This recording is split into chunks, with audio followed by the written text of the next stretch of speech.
అయినా హీరో అయితే వాళ్ళ కొడుకు కూడా ఆటోమేటిక్గా హీరో అయిపోతాడు సినిమాలలోకి. కానీ ఇక్కడ చిరంజీవి హీరో అయ్యి వాళ్ళ నాన్నని ఒక సినిమాలో యాక్ట్ చేయించాడు. ఆ సినిమాలో వాళ్ళ నాన్న తాత రోల్ చేస్తాడు. నిజంగా గ్రేట్ కదా. వాళ్ళ నాన్న రైల్వే స్టేషన్లో పనిచేసే ఆయన, ఇప్పుడు టికెట్ కలెక్టర్గా పనిచేసే ఆయన, ఎవరైతే చిరంజీవి ఉన్నారో ఆయన యాక్టర్ అయ్యి వాళ్ళ నాన్నకి ఒకప్పుడున్న ఇంట్రెస్ట్ సినిమాలలో, కానీ సినిమాలలోకి రాలేకపోయాడు.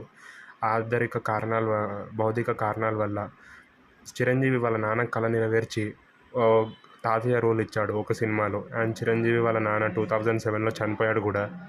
చిరంజీవి వాళ్ళ తాత చనిపోయే ముందు 2007లో ఆయన వీల్ చైర్ పైన కూర్చొని రామ్ చరణ్ది చిరుత మూవీ చూశాడు. అదే ఆయన లాస్ట్ మూవీ. దాని తర్వాత ఆయన చనిపోయాడు.